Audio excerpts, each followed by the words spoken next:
11 నెలలు అయింది. ఇంకొక నెలలో 1 సంవత్సరం అవుతుంది. దేశంలో ఎక్కడా చేయనన్ని సంక్షేమ కార్యక్రమాలు చేశాం.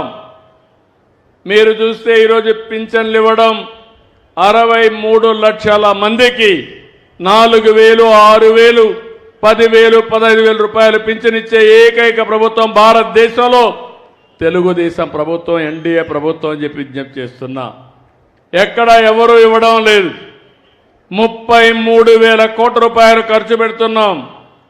2,800 కోట్ల రూపాయలు నెలకు మొదటి తారీఖున పేదల సేవలో మీ ఇంటికొచ్చి మీకు హ్యాండ్ ఓవర్ చేసే పరిస్థితికి వచ్చాం. దీపం నేనే పెట్టాను, వంట గ్యాస్ ఇచ్చాం. ఇప్పుడు దీపం 2 కింద 3 సిలిండర్లు మా ఆడబిడ్డలకు ఇస్తున్నానని చెప్పి కూడా నేను మీకు తెలియజేస్తున్నా.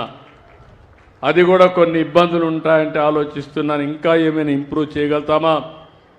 అవసరమైతే 4 నెలలకు ఒకసారి ఎవరైతే సిలిండర్లు తీసుకుంటారో మీ అకౌంట్కే డబ్బులు వేస్తే మీరు ఎప్పుడు కావాలంటే అప్పుడు తీసుకునే వెసులుబాటు మా ఆడబిడ్డలకు ఇస్తామని చెప్పి కూడా విజ్ఞప్తి చేస్తున్నా. అన్నా క్యాంటీన్ పెట్టాం.